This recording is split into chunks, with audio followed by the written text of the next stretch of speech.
ఈ మే నెలలో అంటే వైశాఖ మాసంలో మిథున రాశి వారికి గనక మనము చూసుకున్నట్టయితే శుభకార్యాలు చేయడము లేదా శుభకార్యాలలో పాల్గొనడము, దానివల్ల ధనం ఖర్చు కావడము, స్థాన చలనం కావడము, అనుకోని సంఘటనలు కొన్ని రావడము, కొన్ని ఈతి బాధలు కూడా రావడం అనేటువంటి జరగడానికి ఆస్కారం ఉంది ఈ మే నెలలో మిథున రాశి వారికి. ఇక మొదటి వారం కనుక చూసుకున్నట్టయితే మే నెలలో మొదటి వారము మిథున రాశి వారికి కనుక చూసుకున్నట్టయితే శరీర సౌఖ్యము, చాలా ఆనందంగా ఆహ్లాదంగా ఆరోగ్యంగా ఉంటారు. ధనలాభము, మీకు వచ్చేటువంటి ఒక డబ్బు ఏదైతే ఉందో ఆ డబ్బు చేతికి అందడము సమయానికి. కుటుంబ సౌఖ్యము, కుటుంబంలో అందరూ కలిసికట్టుగా సంతోషంగా హాయిగా ఉండడము, శుభకార్యాలు చేయడము లేదా శుభకార్యాలకు వెళ్ళి పాల్గొనడము అనేటువంటిది అన్ని జరుగుతుంది.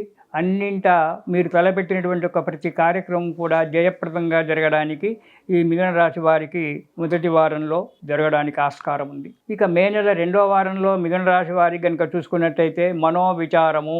మొదటి నెలలో డబ్బు బాగా ఖర్చు అవుతుంది, తిరగడం అవుతుంది, దానివల్ల శరీరం అలసిపోతుంది, దానివల్ల మనోవిచారము, డబ్బు చాలా ఖర్చు కావడం వల్ల మనోవిచారం ఏర్పడుతుంది. యత్నకార్య భంగము, తలపెట్టినటువంటి ఒక కార్యము ఏదైతే ఉంటుందో ఆ కార్యము విఘ్నమవుతుంది, చేయడానికి ముందుకు అడుగు పడదు, దాని గురించి ఆలోచన కూడా రాదు, అనవసరంగా డబ్బులు పెట్టి డబ్బులు నష్టపోవడం అనేటువంటిది జరుగుతూ ఉంటుంది. ఇందులో భాగంగానే చెడు సహవాసము, దుర్మార్గులతో స్నేహితం చేయడం అనేటువంటిది జరుగుతుంది.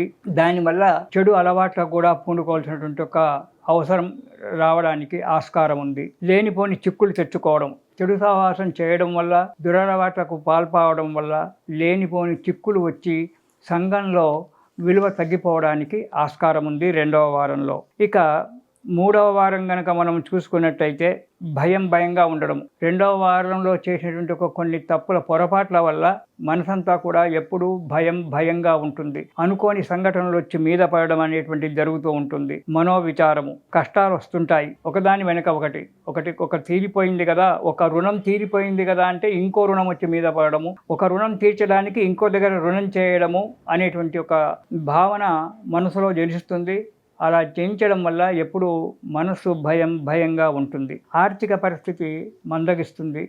వ్యాపారం చేసేటువంటి వారికి వ్యాపారం సరిగ్గా నడవకపోవడము, సమయానికి చేతికి డబ్బులు రాకపోవడము, దానివల్ల ఆర్థిక పరిస్థితి కూడా కొద్దిగా మందగించడం అనేది జరుగుతుంది మూడవ వారంలో. తగు జాగ్రత్తగా ఉండాలి. మధ్యవర్తిత్వంగా ఎక్కడ కూడా ఈ మూడవ వారంలో పోకపోవడం చాలా మంచిది. ఈ మిథున రాశి వారు ఎప్పుడైతే మధ్యవర్తిగా ప్రవర్తిస్తారో వాళ్ళు పోట్లాడుకున్నటువంటి ఒక ఇద్దరు వ్యక్తులు సంతోషంగానే ఉంటారు, కానీ ఆ బాధ మీ మీద వచ్చి పడుతుంది. దానివల్ల ఈతి బాధలు అంటే పోలీస్ స్టేషన్లకు తిరగడము, దానివల్ల సంఘంలో చెడ్డ పేరు రావడము అనేటువంటి జరుగుతూ ఉంటుంది. కాబట్టి చాలా జాగ్రత్తగా ఉండండి మూడవ వారంలో మిథున రాశి వారు. ఇక నాలుగవ వారం కనుక చూసినట్టయితే ధాన్య నష్టము, వ్యవసాయదారులకు ధాన్య నష్టము, వ్యాపారము ఉద్యోగం చేసేటువంటి వారికి ధన నష్టము జరుగుతుంది. అనవసరమైన ప్రయాణాలు చేయడం జరుగుతూ ఉంటుంది. ఎందుకు ప్రయాణం చేస్తున్నారో, ఎక్కడ చేస్తున్నారో మీకే అర్థం కావాలనేటువంటి ఒక పరిస్థితి ఏర్పడుతుంది. దూర ప్రయాణాలు, తరచూ ప్రయాణాలు చేయడము, దానివల్ల శరీరము అనారోగ్యంగా ఉండడము, ఇక్కడ మొదలుపెట్టిన ఒక కార్యము విఘ్నం కావడము, సరైన సమయానికి డబ్బులు చేతికి రాకపోవడము జరుగుతూ ఉంటుంది. ఈ నాలుగవ వారంలో మిథున రాశి వారికి ప్రతి విషయంలో తగు జాగ్రత్తగా అడుగులు వేస్తూ మంచి మనస్సుతో మనోధైర్యంతో ఉండాలి.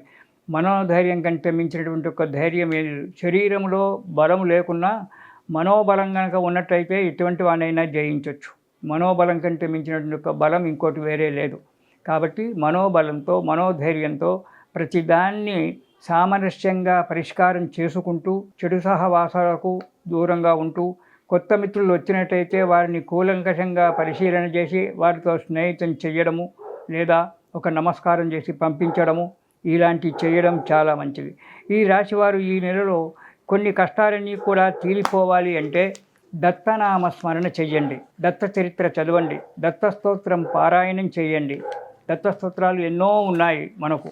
ఆ దత్త స్తోత్రాలలో ఏ స్తోత్రమైనా సరే దత్తాత్రేయ స్వామి యొక్క స్తోత్రం చదవండి. నిరంతరము జయ గురుదత్త అని చెప్పి దత్తనామ స్మరణం చేసినట్టయితే మనకు ఆ దత్తుడు నిరంతరం మనను కాపాడుతూ ఉంటాడు.